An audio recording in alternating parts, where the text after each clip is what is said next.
Following the conclusion of the Second World War, a pair of iron curtains were drawn across the European continent.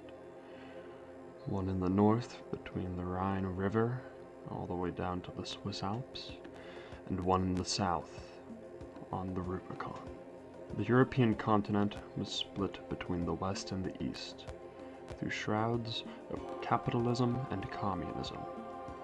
Within the East, there was the Soviet Union, the puppet master of Eastern and Central Europe. The Soviets headed a defensive organization known as the Warsaw Pact. The Warsaw Pact's member states were exclusively the Soviet Union and their satellites. The satellites consisting of the Polish People's Republic, the Socialist Republic of Romania, the Hungarian People's Republic, the People's Republic of Yugoslavia, the People's Republic of Bulgaria, the People's Republic of Greece, the Democratic Republic of Italy, the German Democratic Republic, and the People's Republic of Denmark. The Warsaw Pact was initially founded in response to the formation of the North Atlantic Treaty Organization, a coalition of democratic, socialist, and nationalist Western nations who were against the Communist Internationale. The coalition consisted of the United States of America, the Fifth French Republic, the Grand Duchy of Luxembourg, the Kingdom of Belgium, the Kingdom of the Netherlands, the Kingdom of Sardinia, the Kingdom of Two Sicilies, the United Provinces of Central Italy, the Republic of the Rhine, the People's Republic of San Marino, the Spanish State, the United Kingdom, the Republic of Greece and Cyprus, the Kingdom of Norway, and the Republic of Iceland. The United States and the Soviet Union would constantly be at odds, whether funding revolutions in foreign lands or fighting said revolutions. The US and Soviet Union were always head to head. Culmination of this hate came to its climax in May of 1975, approximately 21 years since the signing of the Paris Peace Treaty. The public were not aware that CIA officials and NATO High Command were plotting to put an end to the Red Menace. On May 3rd, 1975, a battalion consisting of American, Central Italian, Sardinian, and French soldiers attacked the Rubicon Army base at Salvignano sulla Rubicon, the Democratic Republic of Italy. The battalion of Soviet-Italian troops stationed at the Rubicon Army base were completely caught off guard due to the nature of the attack, leading to a resounding defeat, which initiated the first push of the war. The successful push into Soviet Italy signaled to NATO High Command that a push into the entirety of the remainder of Italy was possible, and so it commenced. Operation Uproar. Nearly 3/4 of the nation was captured by the end of the month, leaving the Italian government to relocate national operations to Venice. Simultaneously, the Republic of the Rhine began an offensive into Germany. This was done in spite of the fact that NATO High Command had ordered the Rhinish Republic's commander, Pfeiffer, to not make a push into Germany. The choice to commence this push is very easily the largest blunder of the war, not only because of what would come of it, but because of how much was gained out of it, that being occupying 12 German cities for 3 weeks. 12 German cities for nearly 300,000 lives. After the 3 weeks of occupation, German forces were able to locate a dead zone between the front line. This was due to the fact that there were no Rhinish soldiers present as they were reorganizing the front line. As a result, the German forces took advantage of this, beginning a blitz into the Rhine and then into France. It was almost as if it was 1940 all over again. Spring turned to summer. Bonn, Strasbourg, and Luxembourg fell to the hands of the Red Horde. With every passing day, tens of miles of NATO territory was occupied and held in the hands of the Warsaw Pact. In August, the Soviets had captured the Rhineland and had pushed NATO forces to the coast of the Netherlands, culminating in the Battle of Amsterdam, a heavy loss for NATO. While all of this was happening in the west, the Southern Front was much more successful. By December, the Warsaw Pact had their armies pushed back to the gates of Venice. NATO High Command was well aware that having one front prosper while the other one crumbled was not a sustainable method of war, especially when the enemy had significantly more area to lose than they had to take. Despite this defensive measure, bombing runs would still occur as the war in the air never truly ended. Come December, fresh American forces made their way to Europe, rushing to form a front line in the west. Soviet High Command attempted to continue to roll through Western Europe, yet they had underestimated the power held by the American forces, who, once fully arriving in Europe in December, were not able to be broken through. Over 750,000 American soldiers were on the front line that had now been formed. Come January, American forces managed to mount an effective mobile counteroffensive against the Warsaw Pact, taking advantage of resistance within the backlines and supply line issues that became more prominent the further into the west the Warsaw Pact pushed. Due to these factors, American soldiers did not have a very hard time finding and breaking through the weakest point of the front line, from where they managed to recapture northeastern France. Over the course of late January and February 1976, fresh American forces made an offensive play back into the occupied French territory, gradually making greater gains with less casualties taken each day. The culmination of the first Western offensive was two large-scale battles that occurred simultaneously, the Battle of Strasbourg and the Battle of the Meyer, both occurring on February 17, 1976.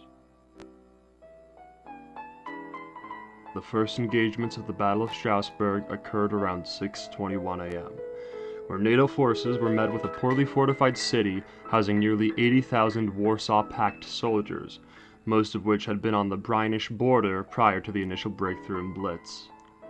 The soldiers who were arriving to retake the city had no idea that the majority of the soldiers occupying Strasbourg had no weapons at all. This led to the Battle of Strasbourg being both a mass casualty battle as well as the battle with the highest number of soldiers taken prisoner by NATO forces of the entire war. Over 20,000 soldiers were eventually captured within the general area of Strasbourg and held as prisoners of war, with near 30,000 other soldiers dying, the remainder having fled the battlefield. As this bloodbath occurred in the south, another devastating battle occurred within the north, the Battle for the Meyer. The Battle for the Meyer had no definitive location, taking place within a mile-wide radius in northeastern France, near the border of Belgium. The battle had begun around 10:10 a.m. due to an attempt at a counter-offensive against the armies of NATO commenced by the Warsaw Pact. The battle raged on over the course of 2 days, where soldiers of both sides suffered immense casualties in an attempt to take and hold the Meyer. The combat within the Meyer was primarily characterized by uncoordinated guerrilla warfare, with tactics being utilized that took advantage of the bog the battle was fought in. When looking back on the battle, historians have deemed the battle to be the muddiest battle of the Third World War. NATO forces would eventually beat back the Soviet counteroffensive within 18 hours of its commencement. NATO lost approximately 3,500 soldiers within the Battle of the Meyer, whilst the Soviets lost approximately 4,000 soldiers. With the successive victories at Strasbourg and the Meyer, NATO soldier morale was higher than ever. As to the soldiers, it felt as if they'd be in Berlin by Easter. NATO High Command deemed the first counteroffensive, the Western counteroffensive, to be a resounding success, prompting the continuation of the counteroffensive going into September of 1976. In this time, NATO forces would recapture Luxembourg City and Brussels while managing to reconnect with an encirclement that held out in Rotterdam. By March, NATO soldiers were breaking back into the Rhinish Republic. At the same time, various naval battles occurred within the eastern Mediterranean, each battle consisting of the mass destruction of the mass-produced Soviet Kilo-class submarine, leading to a series of amphibious invasions and landings on the Adriatic coast of Greece. Within the Eastern Bloc, resentment was stirring amongst the populace. The Soviet economy, that which reflected the entirety of the Warsaw Pact's economies, suffered as a result of a loss of access to the Mediterranean, which granted them access to the Suez Canal. Following World War II, the Warsaw Pact began to grow more dependent on trade with nations that could only be accessed through the usage of the Suez Canal. As a result of not being able to access the Mediterranean Sea, having been blocked off by Greek and British naval forces, nearly half of all trading done by the Soviet Union had been immediately vanquished. This, combined with the growing food scarcity caused by constant bombing raids done by the various air forces of NATO, as well as the cutting off of the Suez Canal from Soviet shipping, led to resentment boiling over within the USSR and her satellites. Sofia, Belgrade, Varna, Nice, Zagreb, Warsaw, Krakow, Kiev, Berlin, Prague, Budapest, Bucharest. Calls for revolution were heard through each city. Calls for freedom, liberty, and independence. Historically, when revolutions would occur within Eastern Europe, the Soviet Union would put them down with military force. But their military was busy and occupied. They did not see it as tenable. They thought it undoable. A strategic and defensive mistake by all means. Yet it was done anyway. The Soviet Union ordered various battalions off of the front line and into the protesting cities, not all of them, but many of them, to kill all protesters and return to the front line. Not only did this create issues of morale and morality within the army of the Warsaw Pact itself, but it also only led to the stirring of further dissent between the people of the Warsaw Pact. Croatia, Slovenia, and Serbia all declared independence from the People's Republic of Yugoslavia as a result of the Soviet suppression. After multiple months of planning and preparing, the Yugoslav revolutions caused NATO High Command to commence Operation Hypoxia. The Italian front was poorly managed by the Warsaw Pact, leading to countless victories in battle for NATO, who managed to capture Venice within 1 week of the offensive, causing the People's Republic of Italy to collapse. With the area between no longer occupied, it was possible for NATO to offer support to Slovenia and Croatia. NATO managed to rout countless men to assist in the Slovenian and Croatian revolutions, drawing the nations closer to NATO without needing to grant them entry into the alliance proper. NATO High Command's plans were simple. They wished to commit a spearhead to Novi Sad where they would resupply their forces, then spearhead to Belgrade, resupply once more, and spearhead to Nice, resupplying before the final spearhead to Tirana. They intended for Yugoslavia to be held in a proverbial chokehold, surrounded by NATO via land and sea. Only then would they close in and exterminate the Red Menace from the West Balkan.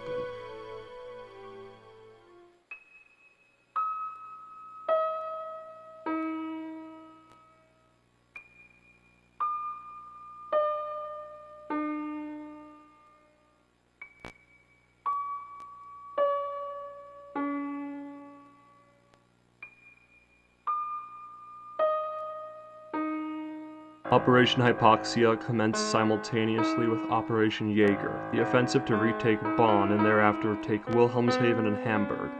At this point in time, plans were being drafted for the capture of Berlin, though that would still be many months away. The sudden attack caught the already battered and weakened armies of the Warsaw Pact off guard, once again leading to a large number of NATO military victories. Operation Hypoxia was enacted in order to cut off and encircle the remnant forces loyal to the Warsaw Pact within the rebelling Yugoslavia and to kick the door in on Albania. This was to be achieved by the usage of various defensive spearheads, led by mobile units that would go from town to town, capturing territory and damaging supply lines. Of course, this means that as more fighting continued within the encircled zone, there were less and less supplies for the already starved Yugoslav forces. The Air Force was utilized in bombing runs of supply lines all across the outside of the captured territory, making the final push into Yugoslavia possible. Soldiers loyal to the Warsaw Pact would fight ruthlessly. But it was not enough, as winter turned to spring, and spring turned to summer. The West Balkan would be occupied by NATO forces by August. At the same time, the remaining Alpine army would break through the quite pitiful front line managed by the Warsaw Pact in Tyrol, beginning the push into Central Europe.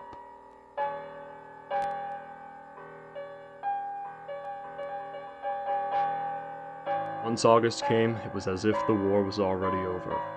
The forces of the Warsaw Pact were shown to be completely incapable of repelling the advances of NATO at every opportunity they had. They played their cards well, got lucky, and still failed to truly repel the forces of the West.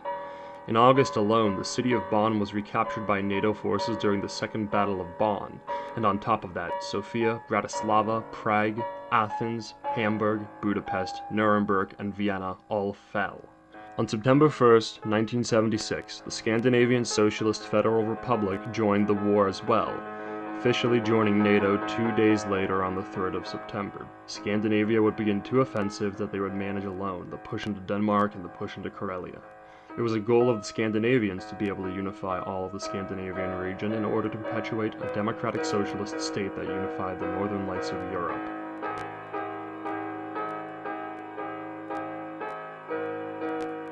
On December 13, 1976, after 4 months of pushing and fighting, Berlin was captured by NATO forces. In all reality, it would have likely happened sooner if it was not for the guerrilla warfare techniques that would be utilized by the German and Soviet armies in order to try and hold out for as long as possible.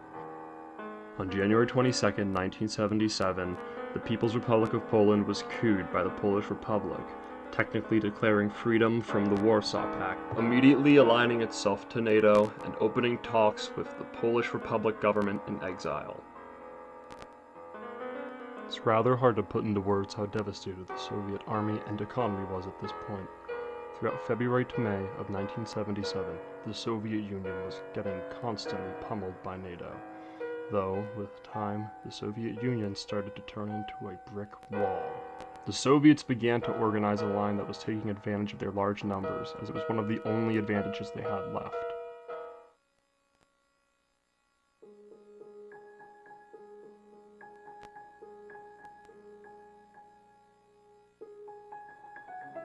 May passed. So did June. July as well. August, September, October, November, December, January, February, and lastly, March. For the last 11 months, the forces of NATO and the remaining forces of the Warsaw Pact were dug deep into trenches. The Soviets were the first to utilize chemical gas attacks, which only egged on NATO to do the same. And for the rest of the duration of the war, chemical gas attacks were commonplace. The horrors of warfare were not only felt by the soldiers, but the civilians too. Across the whole front, Russians watched as their homes and land were destroyed.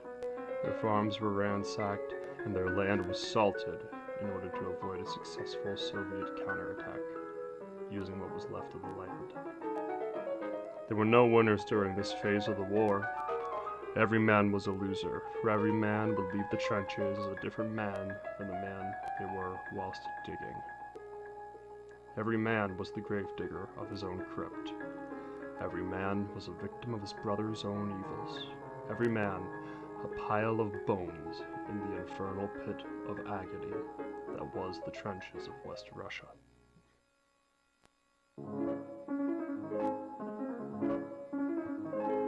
Though one day, it all ended. NATO High Command requested the immediate withdrawal of forces near Moscow and St. Petersburg. There were no questions answered, but many questions asked. All that the men on the ground knew was that there was an immediate evacuation mandate put in place for all military personnel near the cities, and so they left. Soviets were perplexed by this, figuring it to be some sort of trap. Most generals and field marshals kept their forces within the trenches, believing that this was an elaborate trap, an attempt to break the stalemate, and appeal to God. Soon enough, though, commanders chose to investigate why the enemy abandoned their positions. It didn't make sense. It had to be a trap. But in spite of it all, every scout returned to their trench unharmed. This motivated and led to the Soviets' final counterattack. On March 31st, 1977, the United States of America, in collaboration with the MK Plan Corporation as well as NASA, commenced the first set of large-scale solar bombardments in human history. In just a moment, just a second, with everything all at once, was something. Then there was nothing.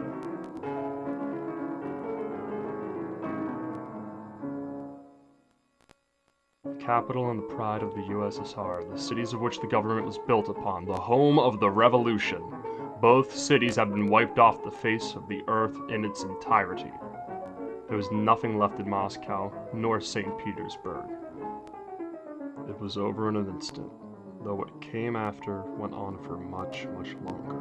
The people heard it first, straight from the mouth of President Carter.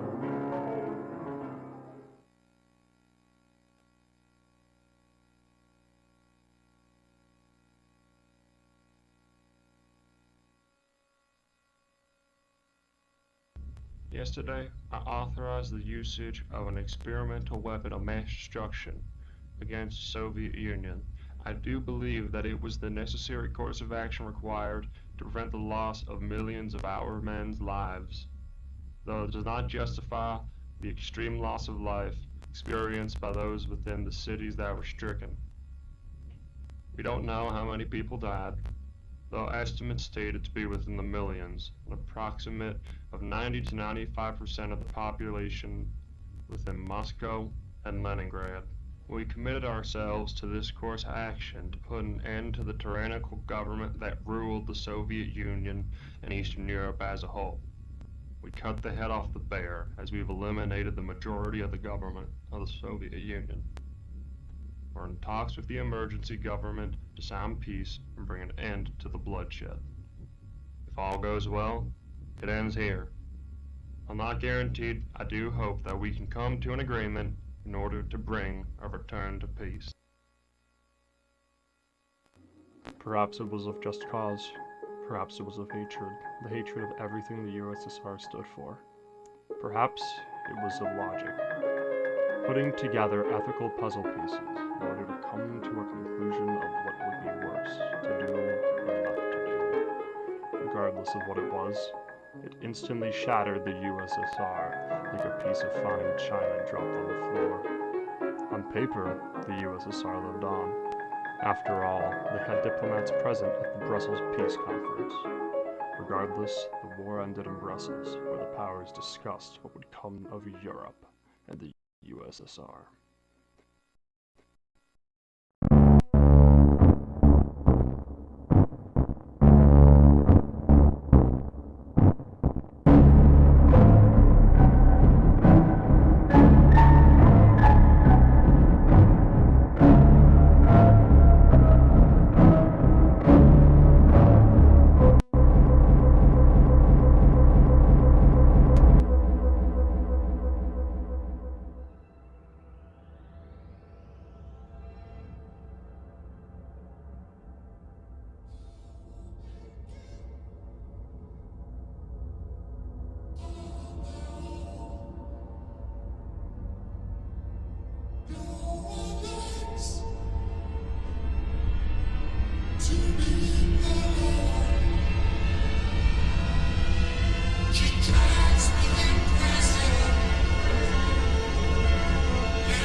presentation.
It was the day of the yearly eclipse, 1965, July 27th.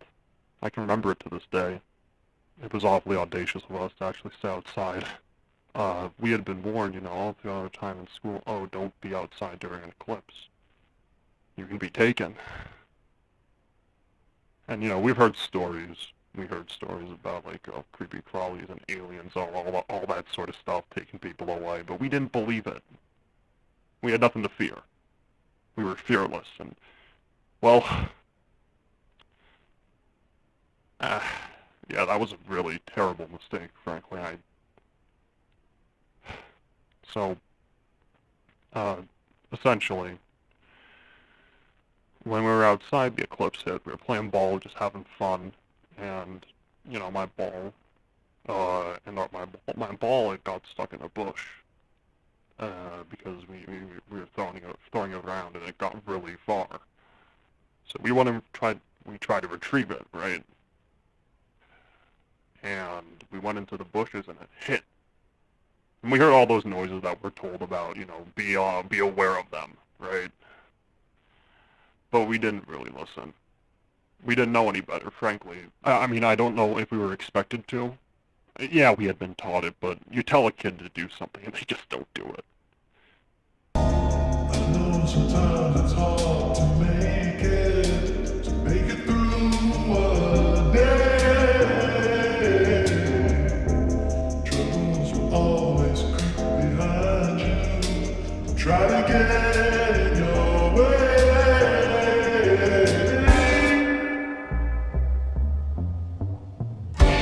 Follow the drugs that will lead you to time. All will fall into place, and you know you'll find.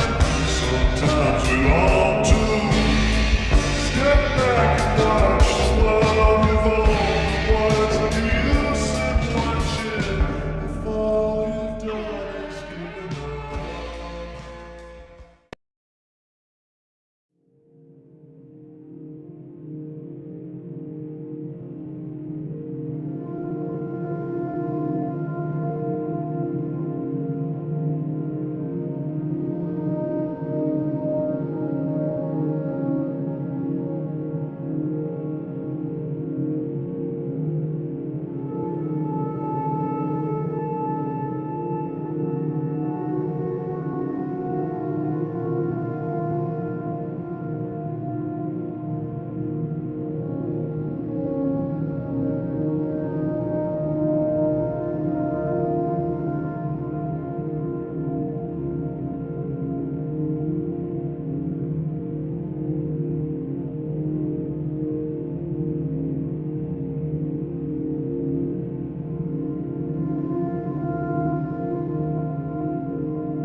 I didn't look at it. I knew better. But I heard a really loud noise.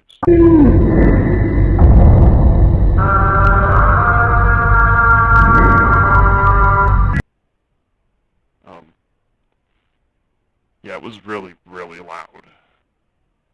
It felt like a shockwave almost. I know I was knocked to my feet. But when I looked up, there was this being. It was almost made of light, it looked like. Terrifying.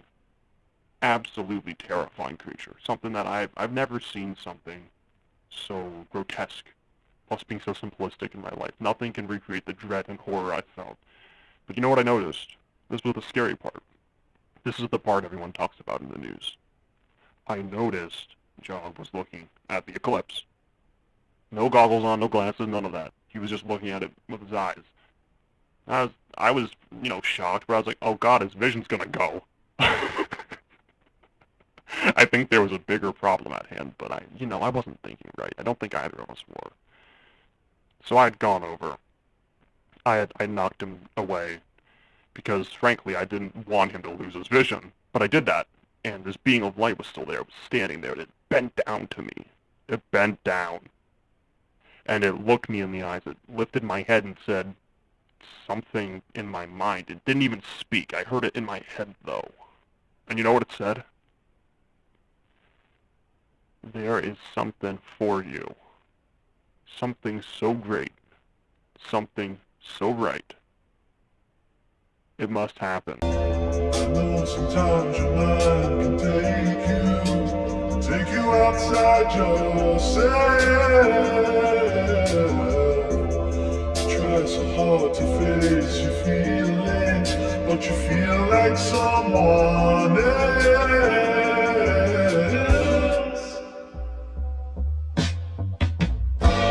Break down the walls that will leave you behind. Show yourself to the world, and the truth will be kind. Sometimes you long to step back and watch the world revolve. What's the use in watching if all you've done is given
It began there.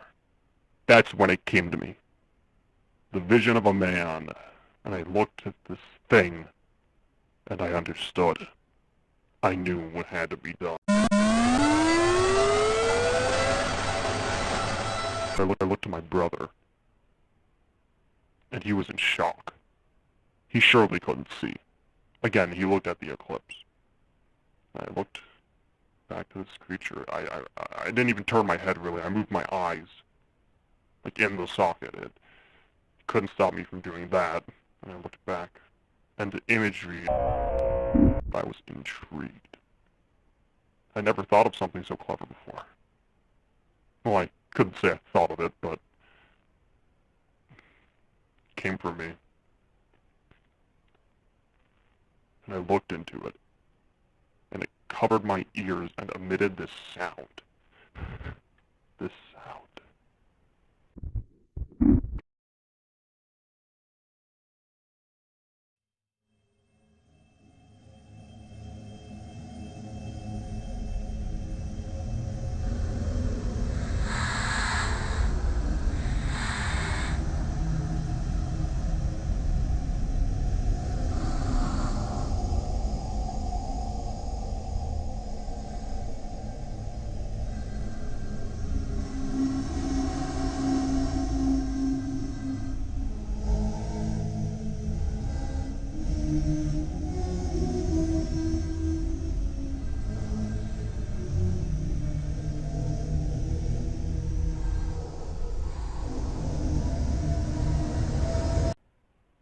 I looked at him, and he looked at me.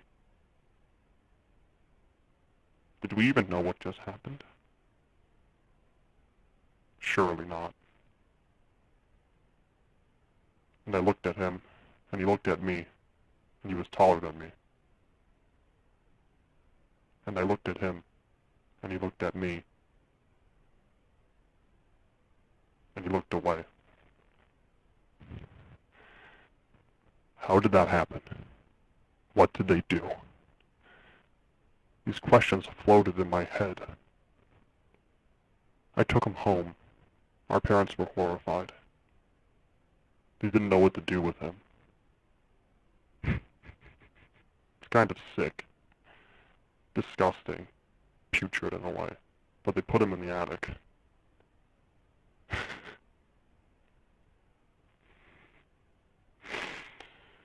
My brother. In the attic. No longer with family. He wasn't violent. But he definitely was not himself. And I think nobody was comfortable with that. Not even myself.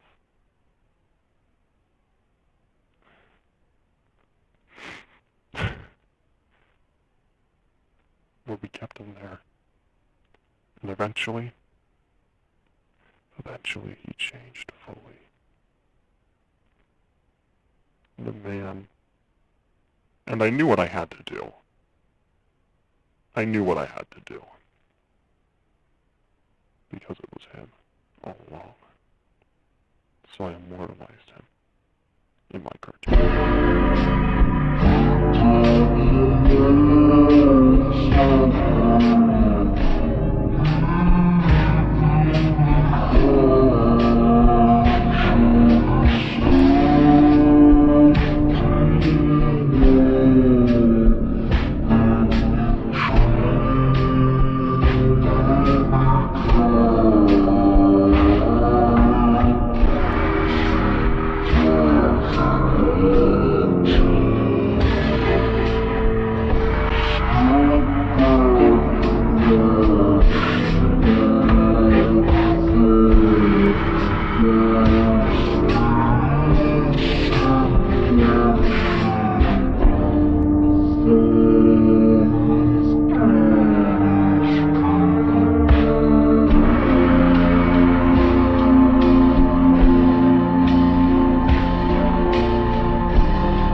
It's Derek today. I'm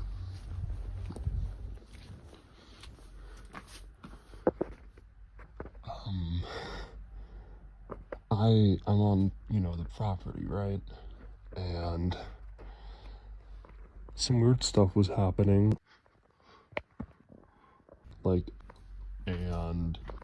And I don't really know how to explain it. So I got a camera, my phone, and we're going to be investigating today. So yeah, that's gonna be fun, isn't it? So I'm gonna look and see what the hell's going on here. Because if it's an alien, that would be pretty cool, honestly, but also pretty scary because they're evil.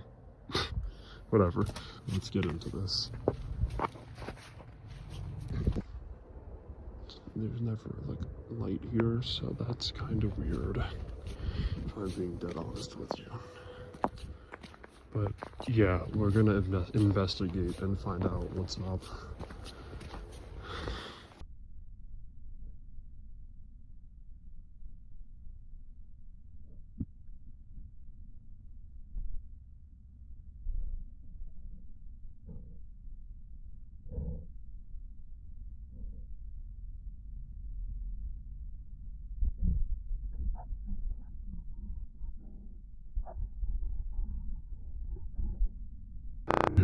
Whoa. It's moving a little bit too. Did you see that? Oh my god, that is so cool.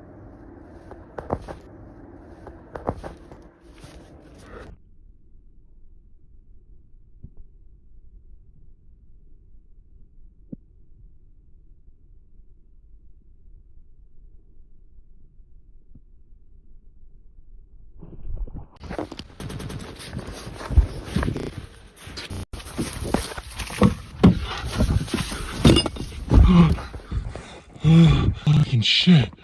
Oh my gosh. It zoomed.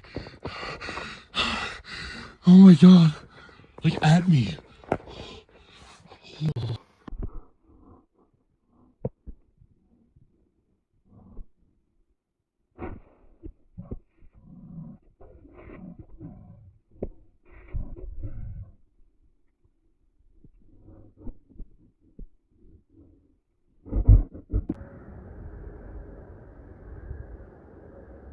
What the fuck is happening there?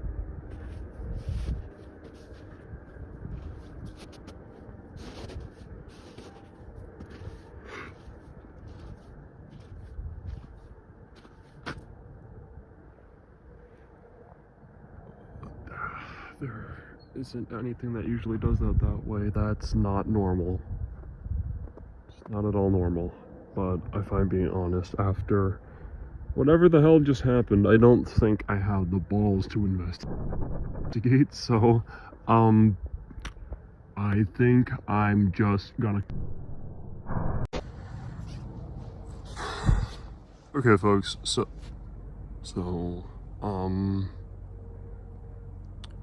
what the fuck? What? Hold on, let me flip, the camera. What the fuck? Thing after thing today, oh my god. I am assuming this is connected. I mean, it's 11 o'clock at night. It usually doesn't do that. Ever.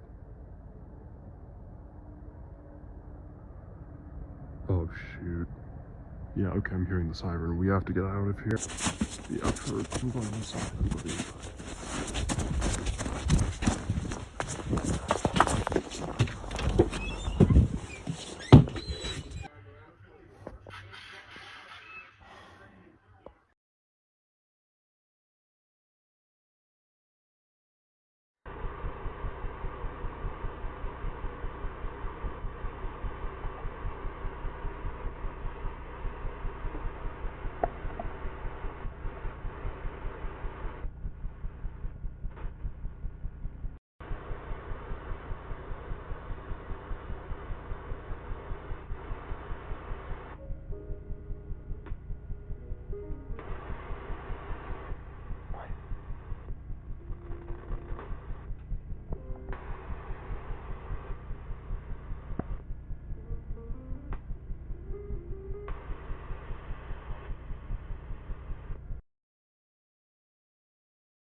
it's me, Derek. So today I've got my way to a MK Plan administrative facility with other stuff in it, I guess. I don't know, I didn't do much research. I just was in the area, so, you know, decided to go out. I have an accomplice with me, so, perfect fall guy if I get in trouble. So I'm gonna just keep the camera going, and you know what they say. Genuinely, I never would have thought to sit in a building, or not a building, a room. Yeah, no, that doesn't make very much sense, but yeah. The hell?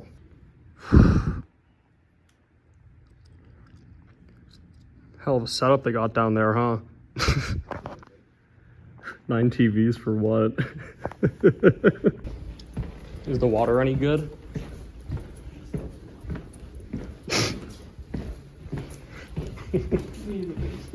I meant the water fountains.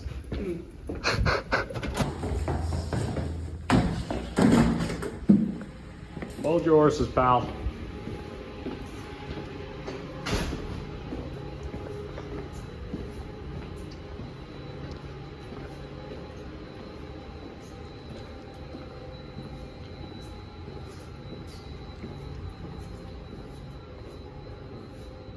Huh. Hey, wait a minute.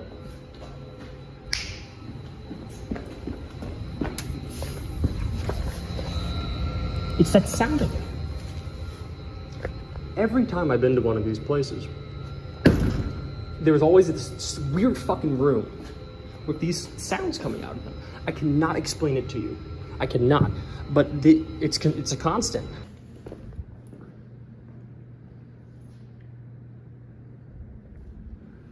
What the hell?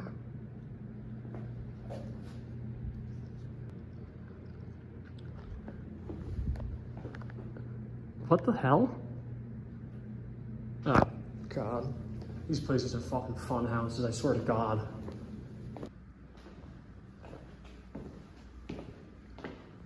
What the hell?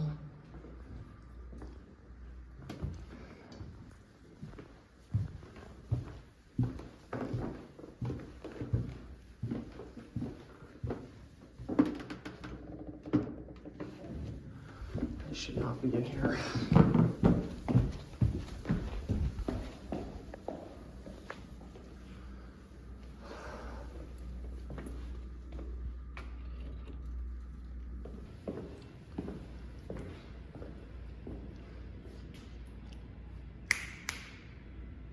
Been to a place like that before.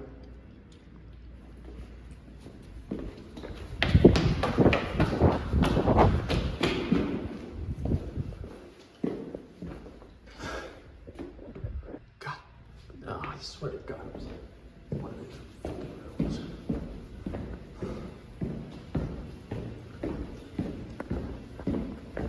That's where they had them.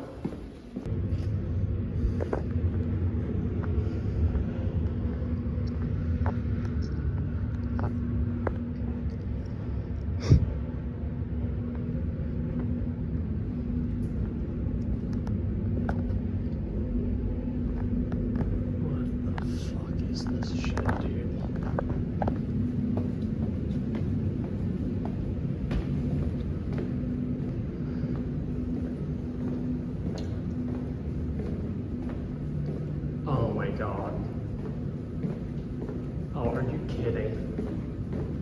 It's just like the other one.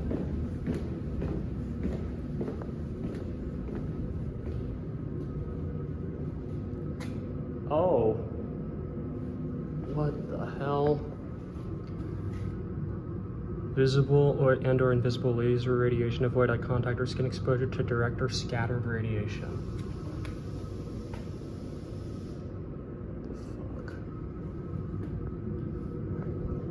See a thing up there. Where the hell did he go? Well, that's that then.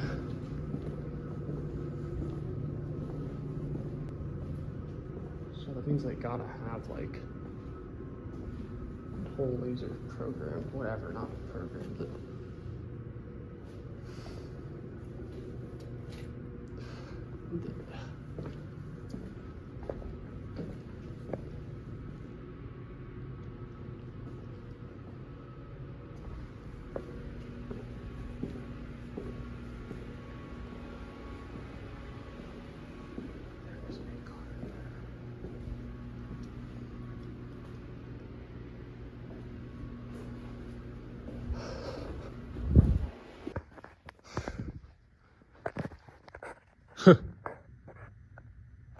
That's like 1, 2, 3, 4, 5. That's like 16 TVs.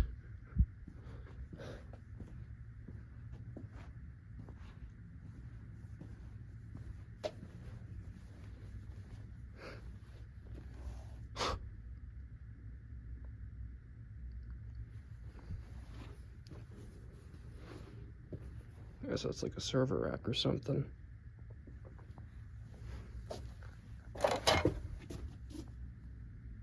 I'm so stupid. Oh my god.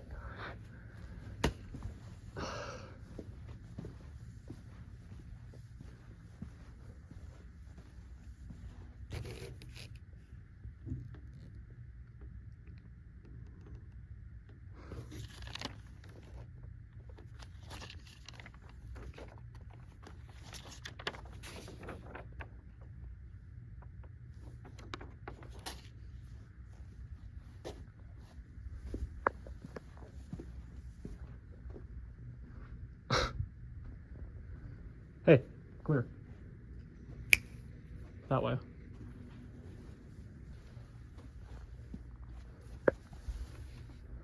What the hell's this? Smart podium. Let's go this way.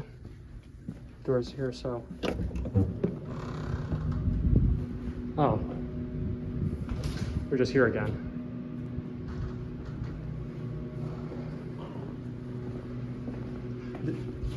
This place looks exactly like that other one. The one in, fuck, where was it? It's not worth saying about putting this online, but you know what I mean. Like so,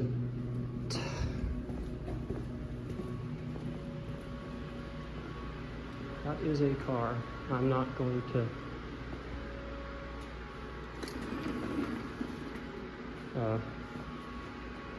monitor. Hello, computer.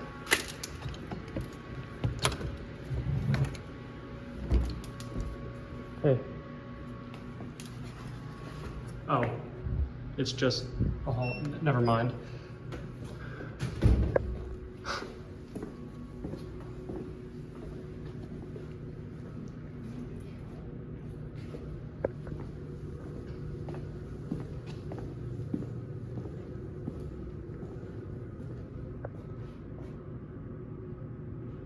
Huh.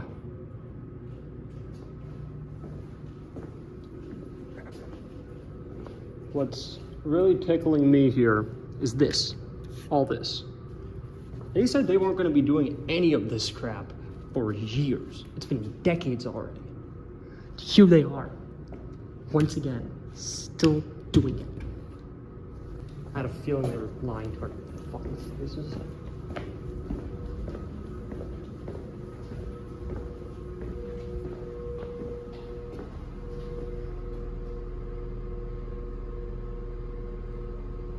They have a lot of those ones here. Okay, that's weird. The buzzing rooms with. I don't know why I'm surprised. I've been to so many of these places, but like, I mean, yeah.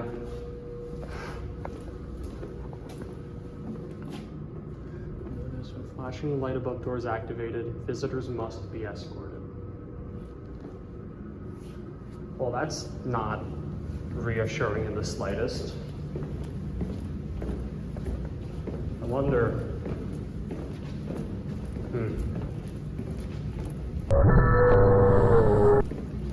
Markers.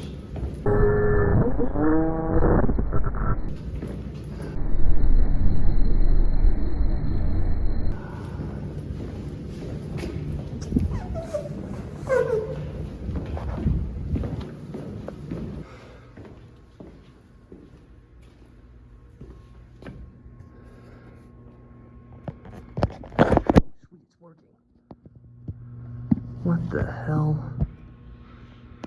What even is this? Monitors, desktops, spools with wiring, a 3D printer. That looks like stuff on the wall. Huh. Interesting. Oh. Better luck here, I suppose. What the fuck is that? Come here. What's that?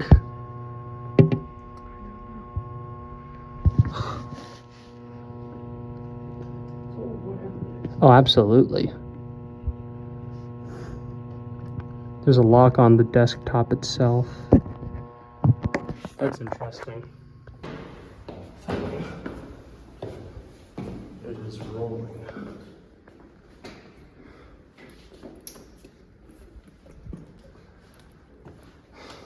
What the hell? Nothing.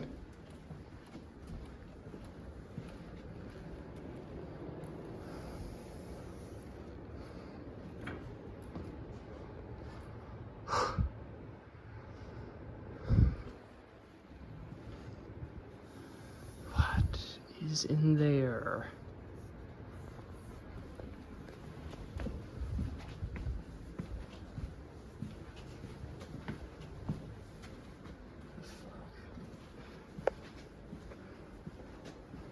What is this?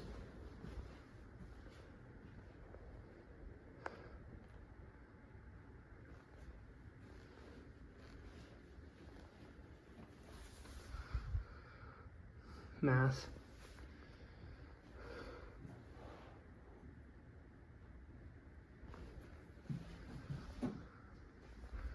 Oh, ew. What the hell did I just get on me? Ugh. There's writing on the wall.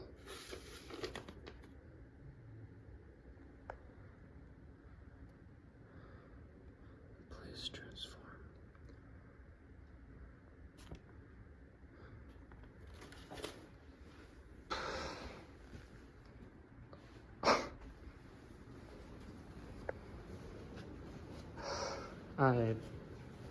A window?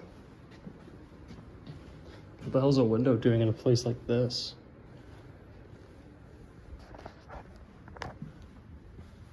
Ow, fuck my head.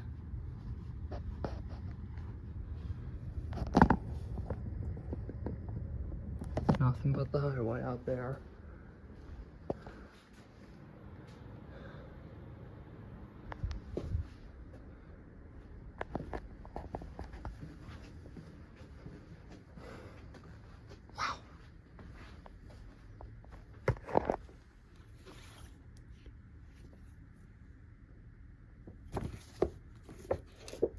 Chip manuals. Super Harvard Architecture Computer.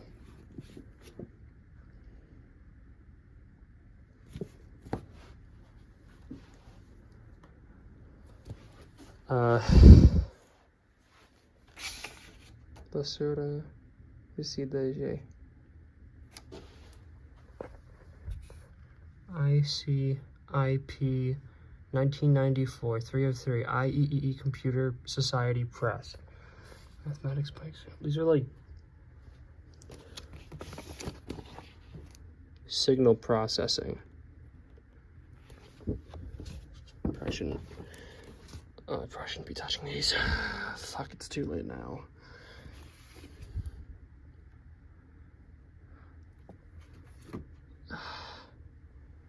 These are fucking ancient, dude. How long have they had these things? What a strange question to have on board.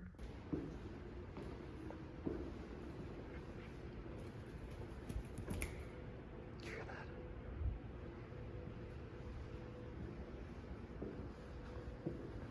We have to be very quiet. There's something going on here. Pattern recognition. Okay.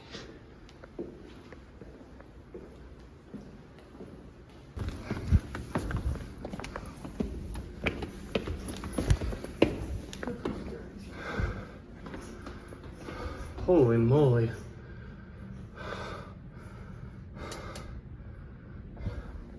Oh shoot.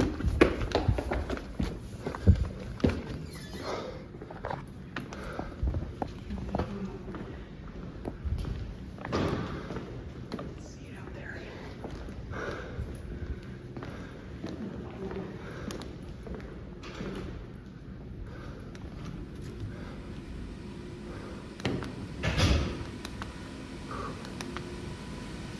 Oh wow.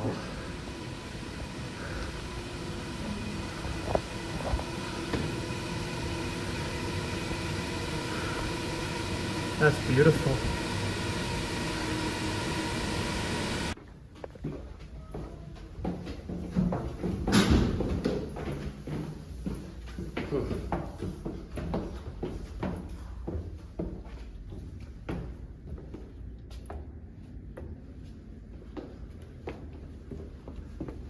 You want to take that way? I'll head this way. All right.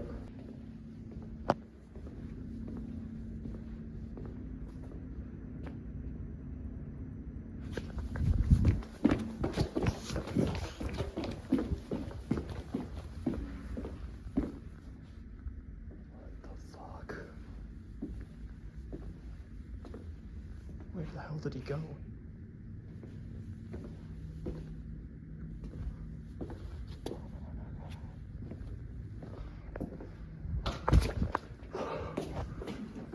Sorry, you dick.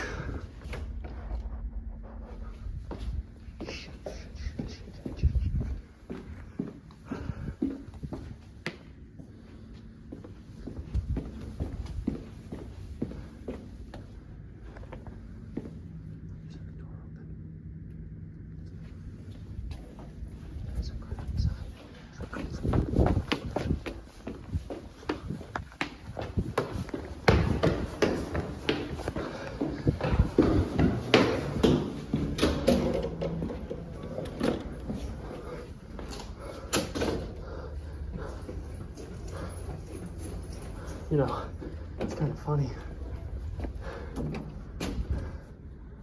There's trucks that have like the MK Plan logo on the sides. I've seen them around a lot.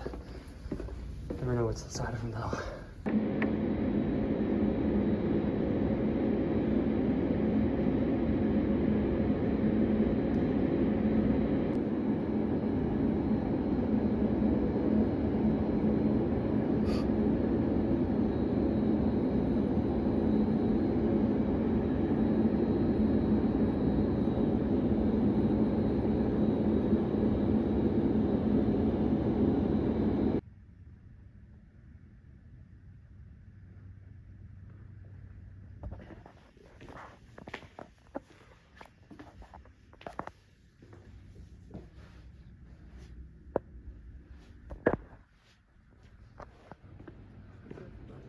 Yeah, I know. I hope there isn't any like camera tracking or whatever, since there's light sensors up there, as you can see.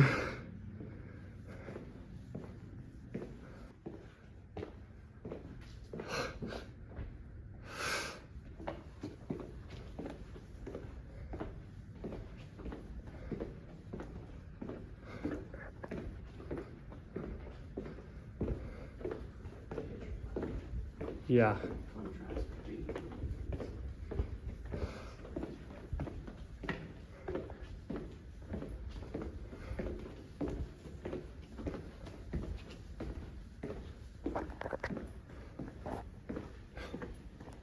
That's not suspicious at all.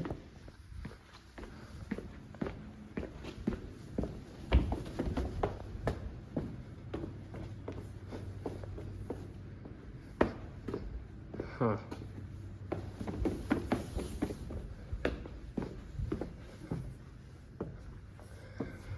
Talk about a low ceiling. Guess that's a window into houses too.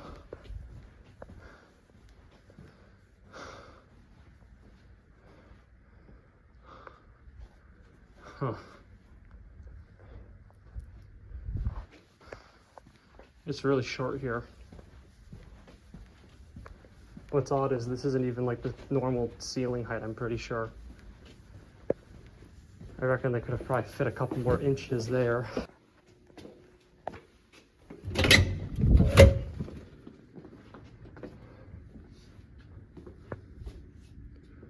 What the hell is this place's issue, man? You know, they're kind of all like this. It does have a long history. Clearly, yes.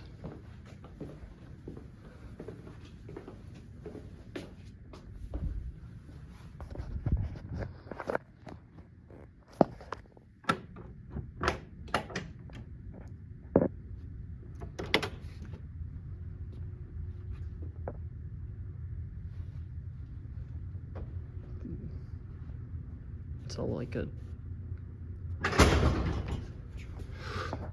like a lecture place, maybe like a presentation zone space. This place is so weird.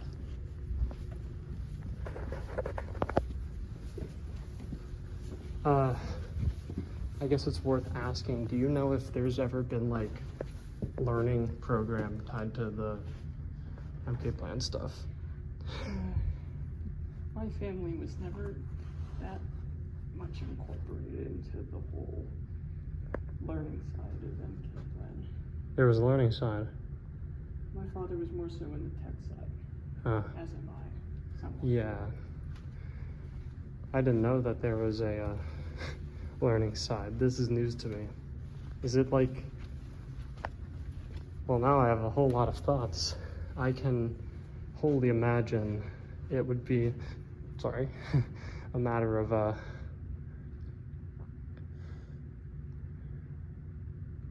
like recruitment. Kind of like how I think West Point is an Army-only college, you know? Something like that. That's Huh. my best guess. Well, I've never heard about it, so... And you know I know a lot.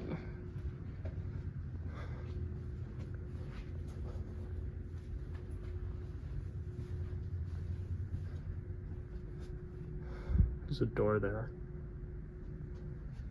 Is there? Yeah, there is. Do you have a flashlight? Yeah. Give me 1 moment. Got it. Whew. That doesn't look locked. Damn it. Alright. Well, Yeah, 1 moment. yeah. Well, if that's an exit down there, then that's gotta go somewhere too. Probably same sort of thing.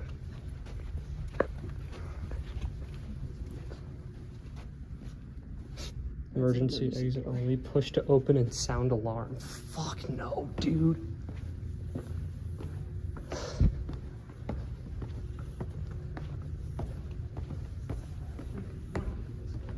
The security on our asses, yeah. And even then, we've kind of had some gambles already. That is so loud. Probably not as loud as I was talking. I got it.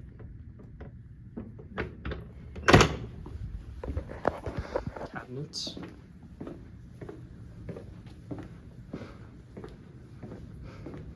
You guys have a lot of shit here.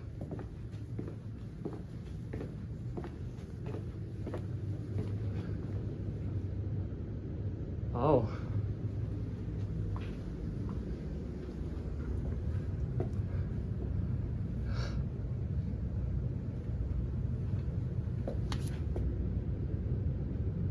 Can't show that, but there is the interior of a...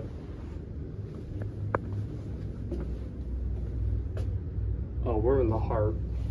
We're in the heart. Okay. Shit, okay.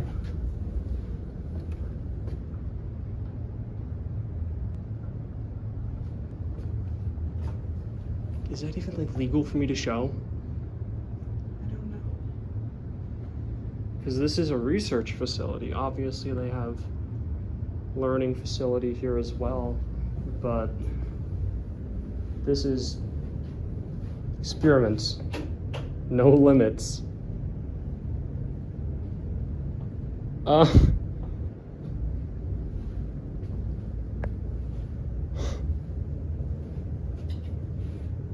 What the hell are you guys doing here?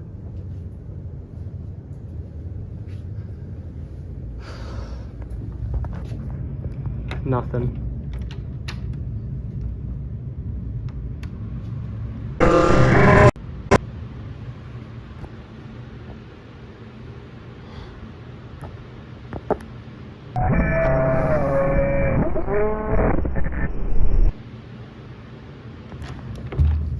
It's one of those rooms, like with the things in them.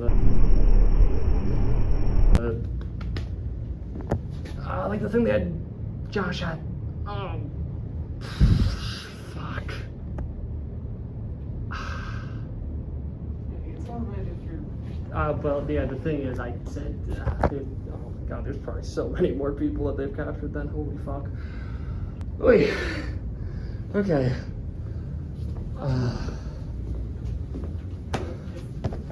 That's your sentiment, then maybe we should get out of here. Maybe.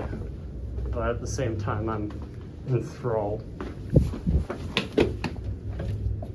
Sorry. There's probably some stuff in here that's worth noting. Like, they had that, I saw clearly that there was a room directly, obviously it might be like a laser test area.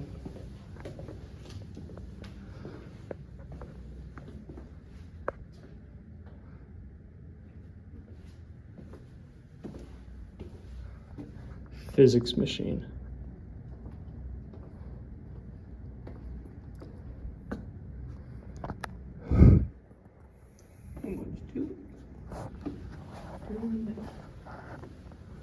Let's go on.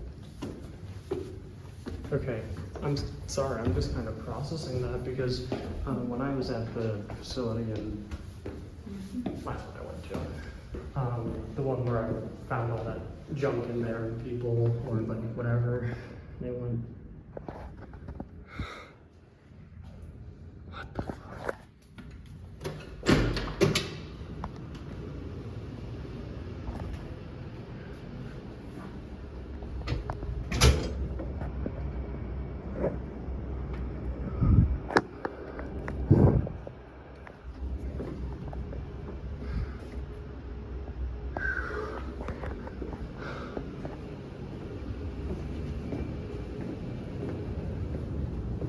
If they have these things at other facilities, then they must be at all of them. Research wing for atomic, plasma, and statistical physics.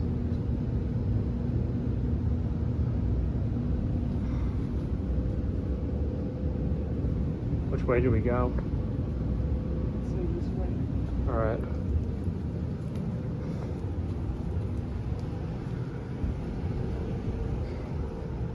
Very inviting place.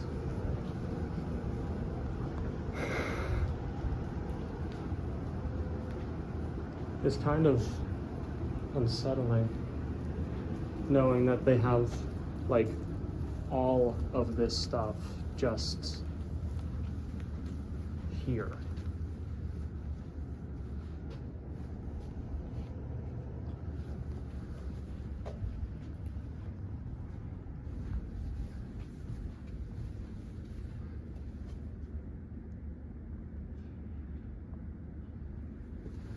There's nothing else this way, I don't think. Main office, physics department. All right.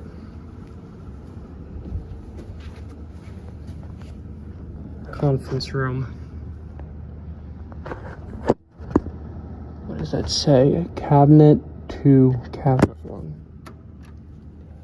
All right.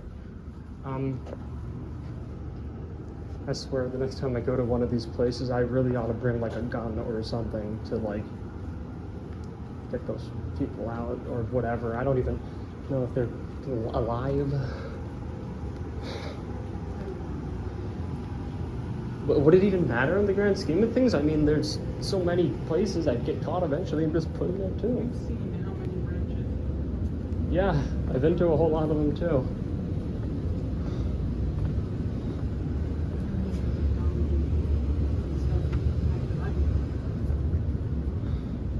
Yeah, Gives you the idea that this is a very powerful. yeah, I kind of realized that after a while of doing this. It's kind of why I'm doing it, really. There was just wood in that doorway. That's 2 photon excitation. Oh no, wait a minute. I knew it! I knew they were still doing it. Greg knew it, I knew it. They never stopped working on that shit. Never. So many people have called me crazy about that. Oh, it was an accident. No, clearly not, because they continue to research these things anyway. Ridiculous. That door just... Wait. Hold on. I wouldn't touch it.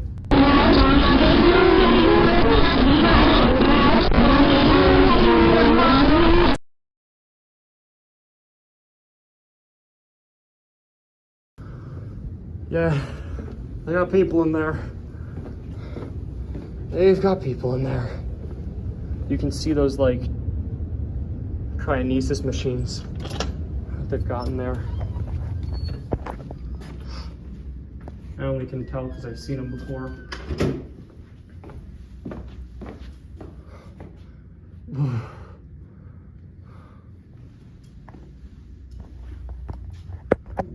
What the fuck? Is it clicking? Looking at you.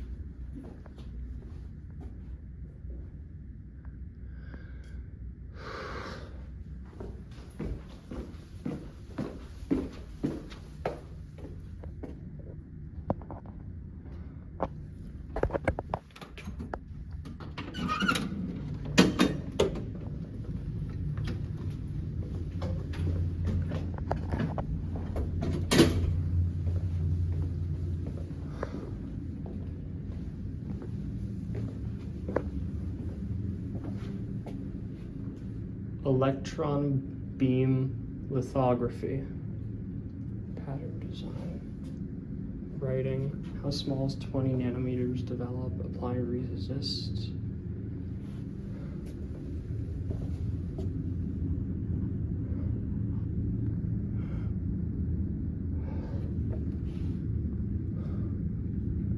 How have I never seen anything like this before? I've been to so many of these places and they just conveniently didn't have this. I mean, I know this is the biggest complex in the nation, but there's just so much. At least in the last one I was in. There's beeping over there.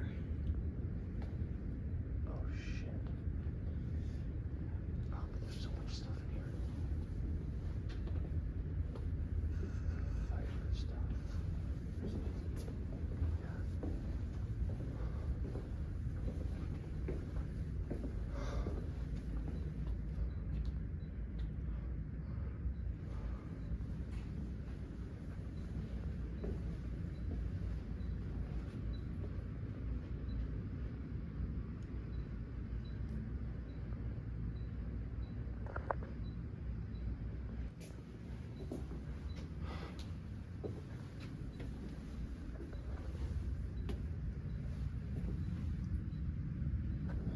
It's on.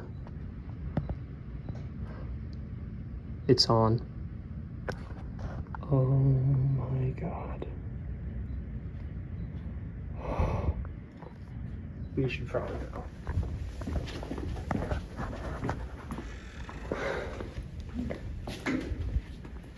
Holy shit. Oh my god. I thought...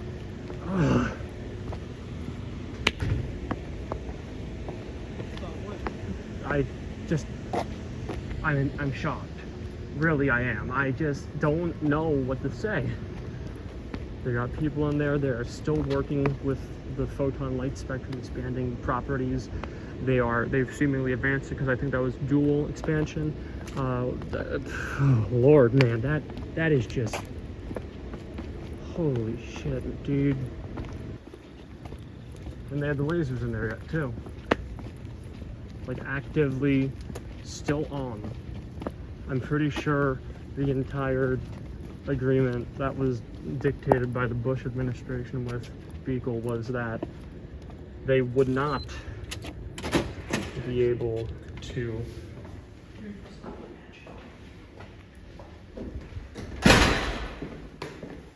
What'd you say? Huh. It's one of the only things that I know about.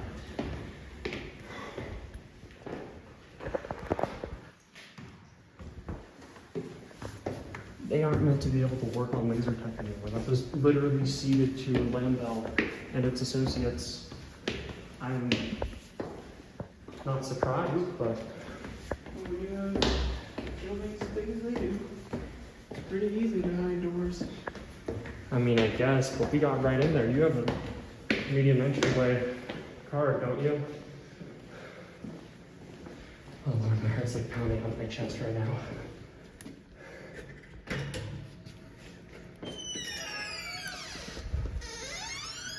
Oh my God. It's one thing I will always remember.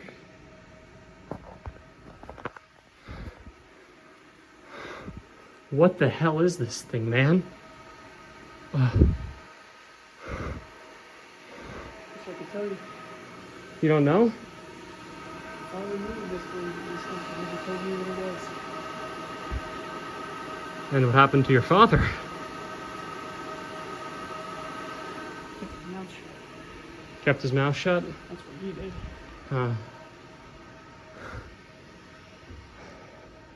I need to look at this. This is just...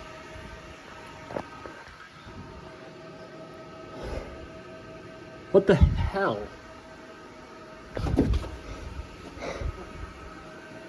Sorry, your camera flash kind of scared me, I'll admit.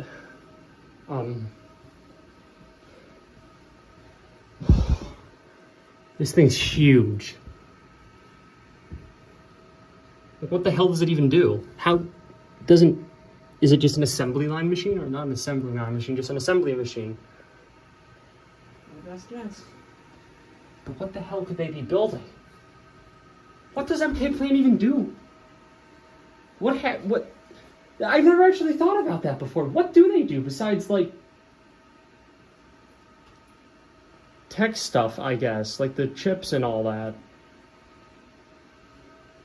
Like, they haven't... they were prominent in the 70s and the 80s, and they kind of got their reputation tarnished in 88, but...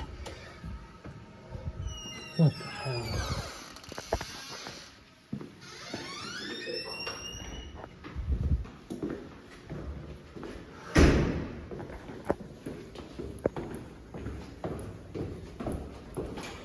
I'm so glad I got this shit on camera, Karen. This is big. Like, big, big. Maybe people will actually believe me and Greg now. I remember one time, a while ago, when Greg had put something on his channel about MK Plan. And these dickhead tech losers were calling him dumb and old and that he'd do nothing.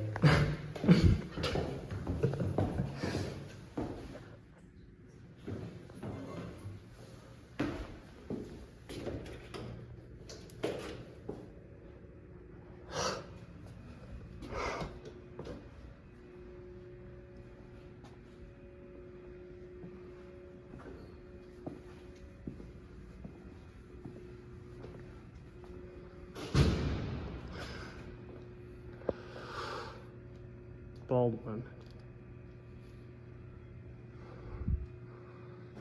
Holy shit.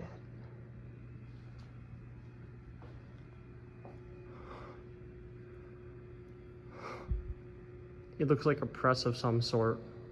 like it's used to crush down steel bits. But what could they possibly be doing with steel this large? They don't make cars, they don't make large-scale machinery. It's all small scale. But what else do they do? Because, quite clearly, it's a lot more than you'd think.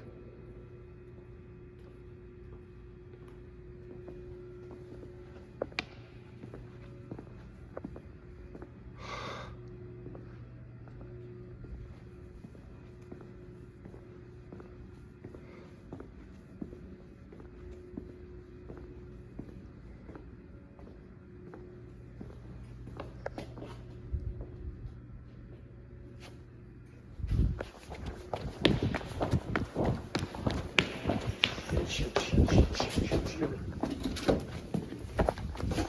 We gotta go. Yeah. What the fuck, dude?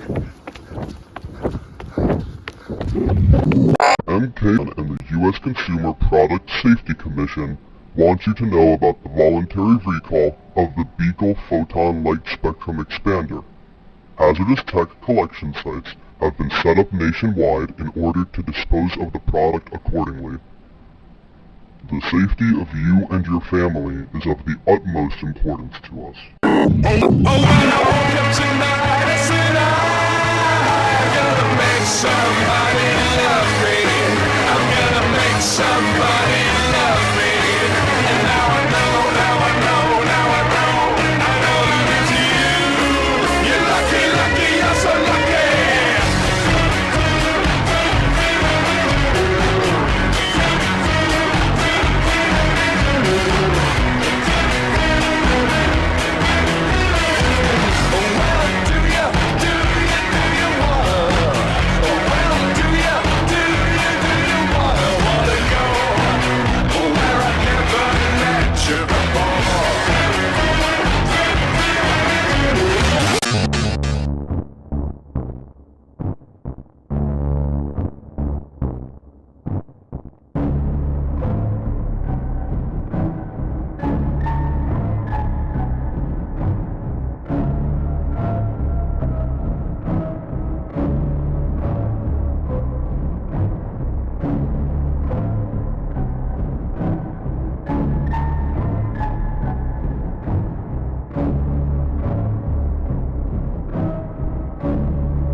Foundry of what was, little remained of light.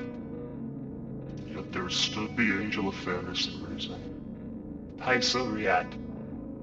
In both darkness and light, Riet stood out for being the in-between. Riet stood above all else, being the vessel of the NEUMELION, the new maker, the one who makes things right. Riet was with the world for so long, guiding it. Riet acted in the dues of the NEUMELION, enacting his will as required. There were many injustices that would have been left unturned if not for Riet. Riet was powerful, When the waters and the skies fought, Riet brought them rain. When the sands and the dirt fought, Riet brought them desert. When fire and time fought, Riet brought about the influence of mankind. Riet was fair. Riet is fair. Riet was just. Riet is just. Riet solved the problems of the world so that the world itself may be safe.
I used it the day I got it, and when I took it off, I couldn't see for weeks. Thing is, it wasn't even like I had my eyes shut. I could open and close them, but they'd still ache and burn, and I couldn't see a damn thing. After using the expander, I recall being really irritable. Really just generally grumpy to the point that it got pointed out to me multiple times. But, I mean, since then, it hasn't been too bad. Everything was weird once I used it. I could see new things, new colors, things that I never saw before. In the night sky, in nature, anywhere. Everything became so apparent to me, and it felt like I had been born again, and all that surrounded me was lovely and fresh.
Created Great Seal of the United States. And that Great Seal of the United States has on it Elbo's order to perform.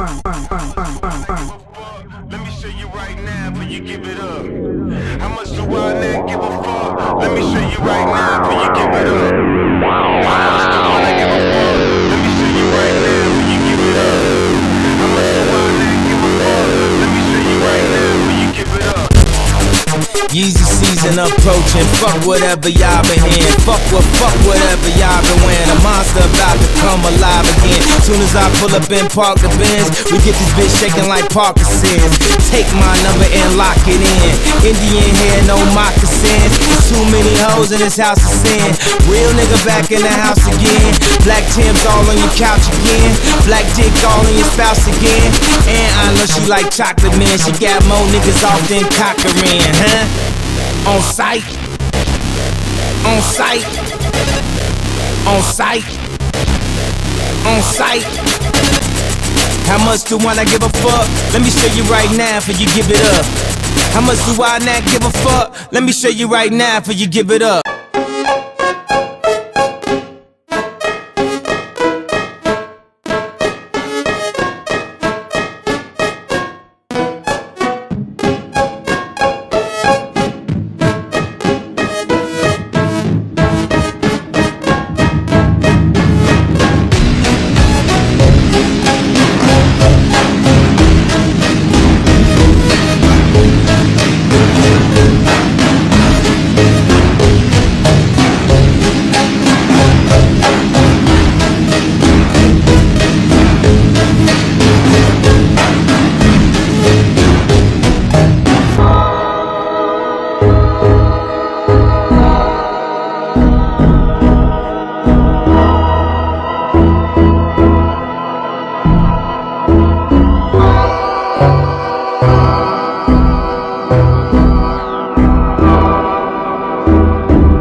filed on UFOs after President Trump ordered the documents to be made public.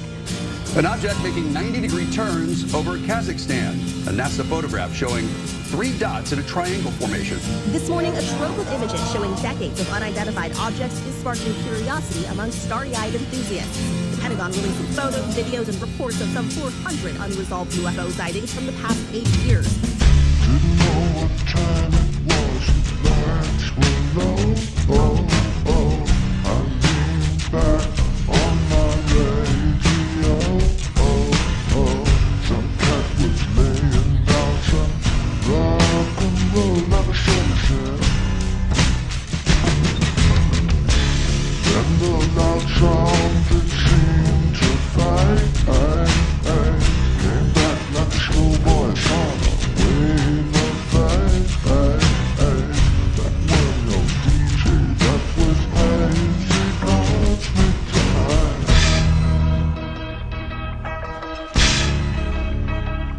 There's a starman waiting in the sky. He'd like to come and meet us, but he thinks he'd blow our minds. There's a starman waiting in the sky. He's told us not to know it, 'cause he knows what he told me. Let the children use it. Let the children use it. Let all the children do it.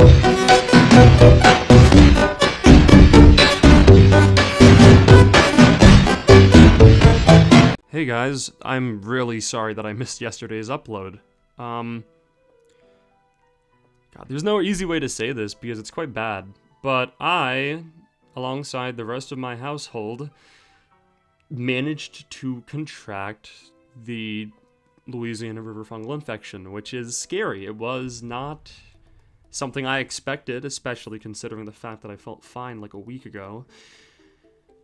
And yes, that does mean that this all happened over the course of the last 7 days, and I'm currently without it visibly, and I don't feel any pain in my hand or anything, so it's good. Found that the infection is transmitted primarily through the consumption of contaminated water, as you may have heard from the press conference with the president. Our research has led us to believe that this strain of fungi has evolved to thrive in the moist conditions within the body and proliferates within the presence of the excess GABA and glycine released during REM sleep. We're not sure on how it metabolizes these substances, but we're working tirelessly to find out and figure out a cure to this thing.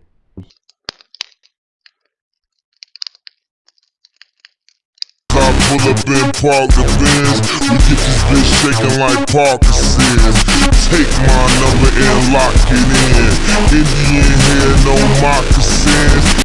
This gives me a really unique perspective on what's going on right now. So, since this is honestly pretty important to me and these are really scary times, I felt it would be only understandable to talk about it because a lot of people don't know what's happening, a lot of people don't know what's going on, and there's a lot of people out there spreading misinformation about the matter, and I don't want to be a part of that.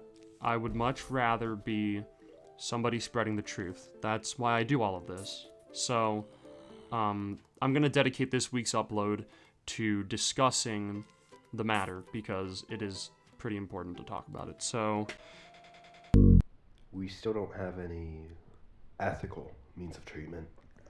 All that we have found to relieve the symptoms is through breaking off the growths, which is extremely painful, and they often regrow. So we recommend waiting until we find a more reliable cure. On June 30th, I felt a pretty bad achy pain in my hand. Not normal under any circumstances.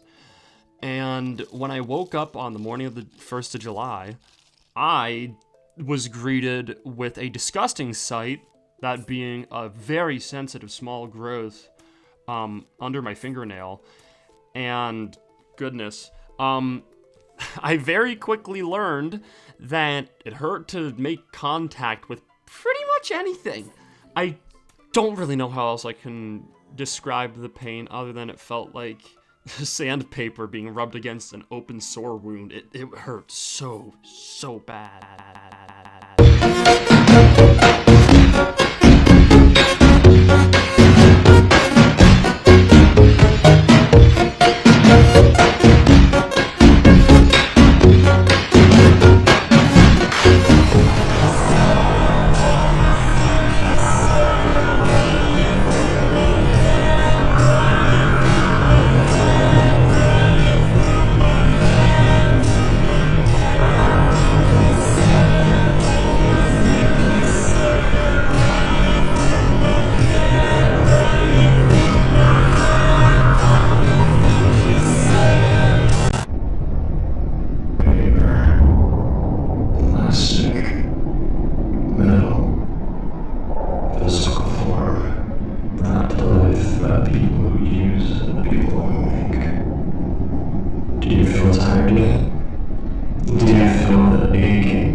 Good evening, everyone. Before I take any questions, I've been given a memo to read from President Obama, so I'm going to present that first and foremost. Recent studies show that Hansa Aegea is able to transmit through water. This means if your home's water is supplied by your city, by your town, or by anything that isn't a well, you are susceptible to Hansa Aegea. It is recommended that you purchase purified water in order to not allow Hansa Aegea spores into your body. The health and safety of the American people is our utmost concern, and so long as it can be done, we recommend you do it. The Hansa Aegea Relief Bill has been initiated, and so all citizens above the age of 18 who have been fired from their job due to the lockdown will be receiving $1,000 in stimulus checks every month in order to keep themselves afloat. With the manner of which the nation has been shut down in these times, it cannot be understated just how horrible the situation is for those who are now jobless. In better news, it is with great joy that I announce that the cure to Hansa Aegea has been discovered by our teams at the CDC. The form of the Hansa Aegea spore appears to be warded off by the cure, and so the CDC has begun mass production of the cure. More details will be shared in due time, but for now, sit tight. We understand that what the world is going through currently is a grave travesty that cannot be understated. But don't lose hope. We will save you.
Where are you from?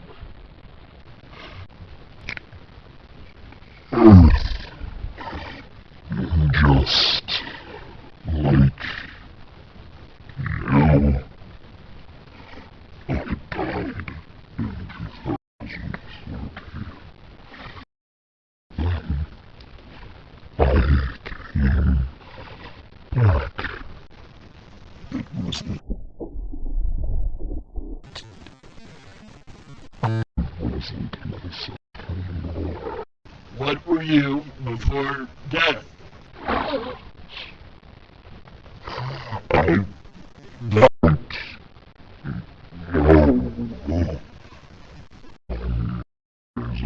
So foggy. What is it like being a second man?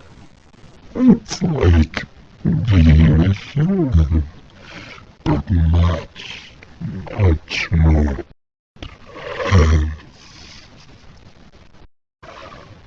We're basically just humans, just on a different plane of perception.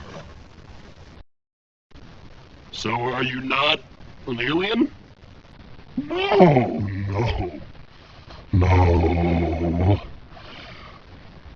We're native to Earth.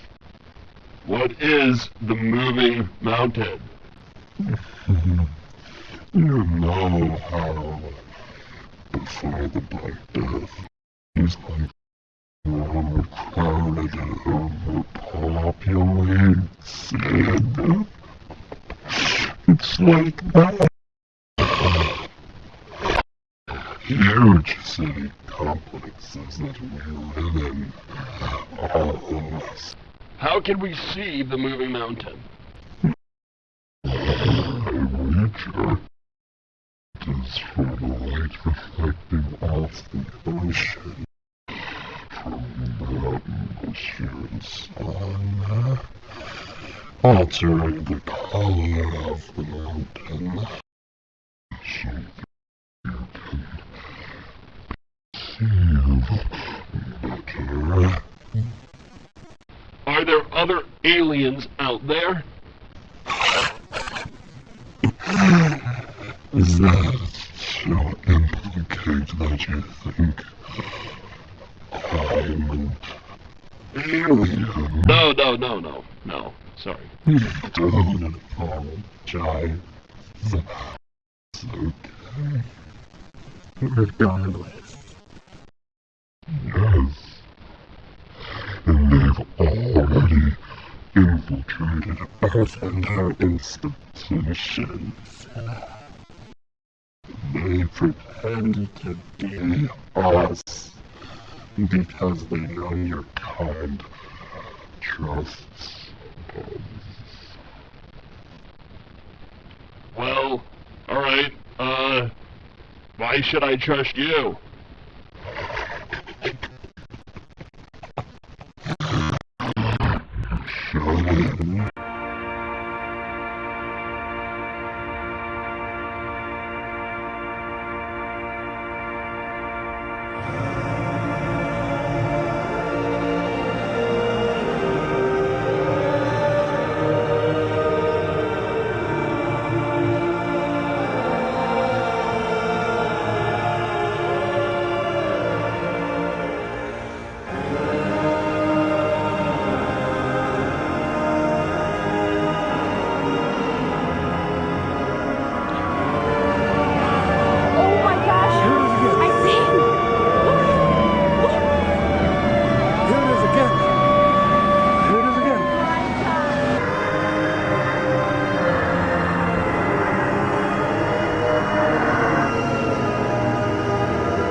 Come on. What's gonna happen? What?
What's sad about it is that no one ever believed it. No one ever believed me.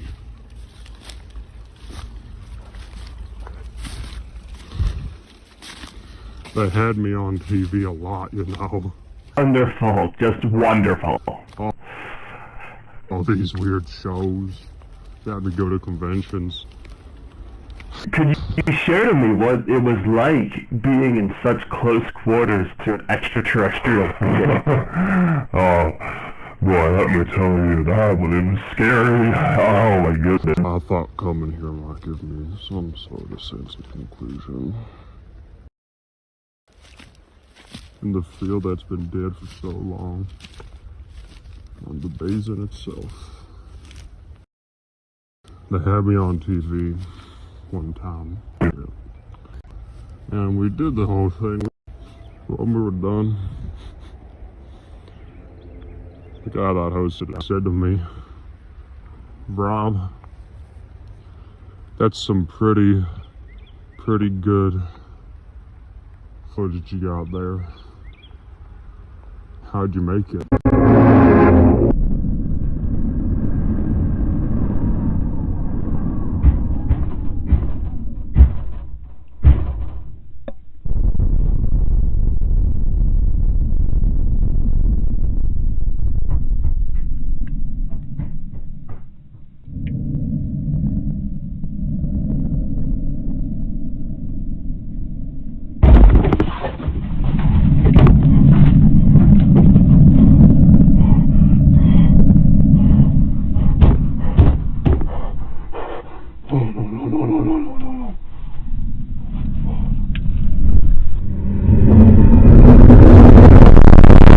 I feel that's the tragedy of it, that nobody believed me.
it's hard to make it through a day.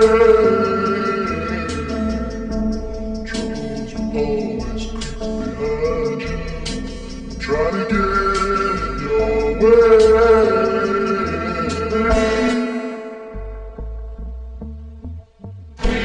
Follow the door that will lead you in time.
Will fall into place, and true love you'll find.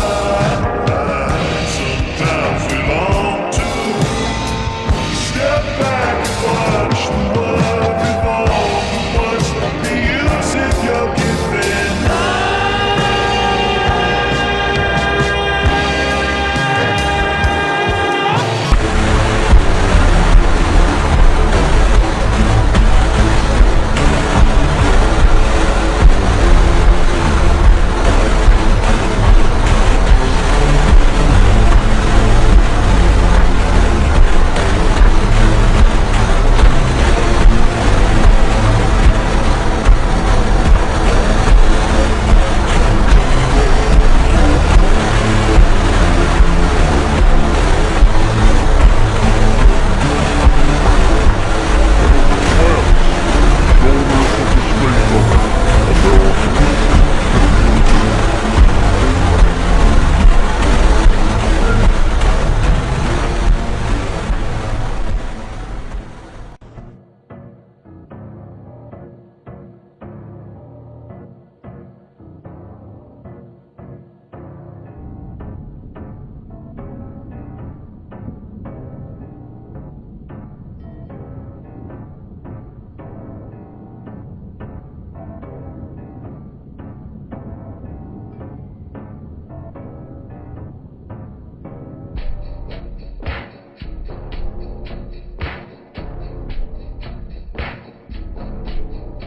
Recording log, March 18th, 2026, 3:27 a.m. Have you done your daily checks? Everything seems to be okay up here. Nothing out of the ordinary. Make sure to do a check on the right solar panel, and be sure that you do a maintenance check on the photon cannon. We have reports of a software update coming from MK Plan to ensure the frequency floating point area.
Ground control? Major Porter to ground control. Did we lose signal? New signal reached. You have one new message.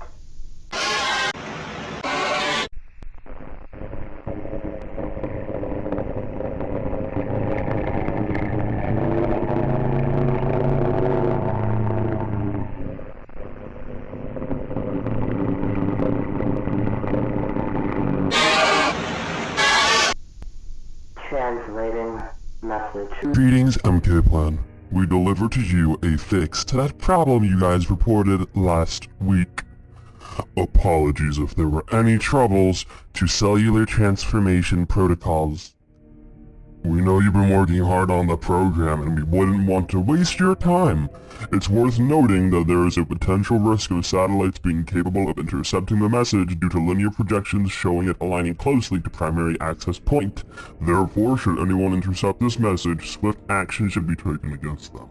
While these messages are no longer able to inflict cognitive effects, it is still a threat to national security and our own interests. Thank you. Froggediah. Would you like to play message or message translation one more time?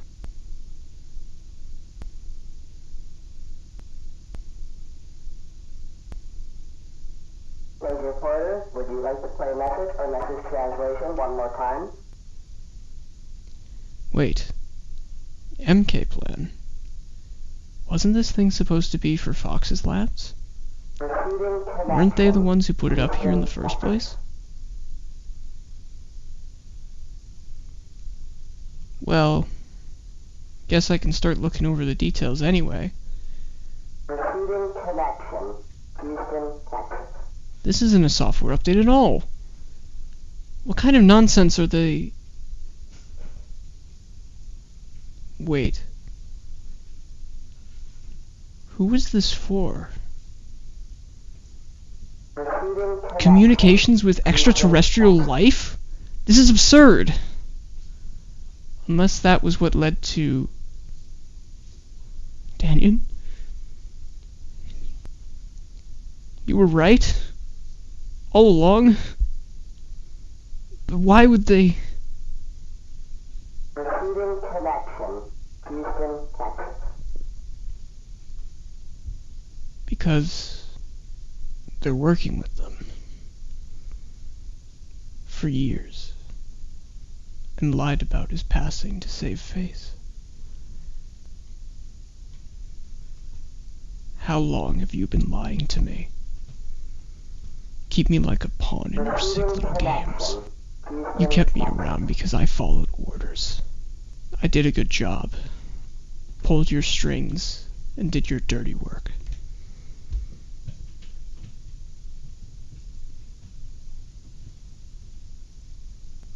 A blind fool, betrayed by my own country. You'll never let me leave. Because I discovered the root of your lies.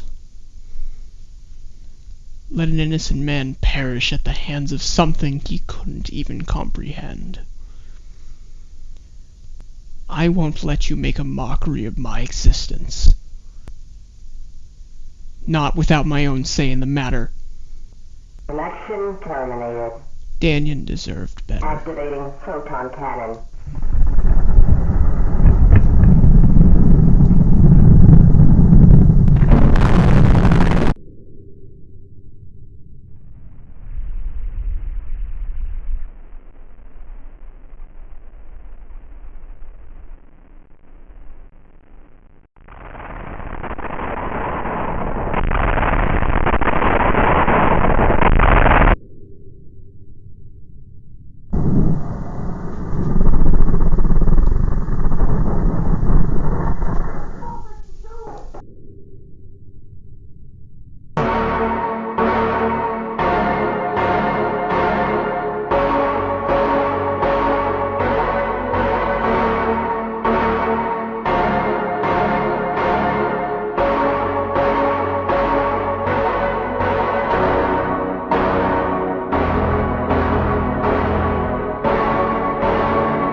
am a cog in the machine that creates innovation whilst destroying all in its path. I am a cog, for I cannot start, nor stop, nor move, nor flee with my own consent. I am a cog to the machine, to the military-industrial complex. It is the complex that stifles innovation in the name of gain, the innovation that stifles success in the name of profit. I am a cog in the machine of the military-industrial complex that powers the United States of America. My entire life has been a lie. I wish to right these wrongs. On November 29th, 1998, I participated in an experiment that changed the world. We, at the Lambeau Research Facility, opened a portal to another dimension. We had sent in various interdimensional voyagers with specialized exploration units. I was one of them. My peers and I advised against the experiment occurring, though the higher-ups ignored our pleas. We were sent in. When I entered the wound, I was blind, though that lasted just a moment, as very suddenly my vision expanded. I saw a beautiful galaxy, an astounding view. There were many floating castles in the sky, beautiful renegade structures with no explanation. In the center of it all rested a white being, one of many arms and many heads, beautiful wings, white as a pristine swan, many sprouting off its body. It cried out audibly, angered by my arrival. I only stared at it for only a second before I was shot back out at a high speed, only caught by a snag in my attached lining. I felt a surging pain in my back as the lining ripped through the applied suit, injuring my back immediately. In an instant, my perception was mute, and I only felt an excruciating pain everywhere, as if I had gotten into a car accident. But in spite of it, the pain, the shock, the horror, in my mind, in my head, I heard one thing ring out throughout my skull. Fear not, for I am Pasillariet, an andronomy of the New Maker, our Creator, and God the Newell. You are the reincarnation of the New Maker, the one who makes things right. It is your job to save the world from the oncoming invasion and protect the crown of Newell. On January 1st, 2030, the armies of the alien invaders will bring about the final day of rage and the extinction of mankind. Only you can prevent the inevitable.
Thank you.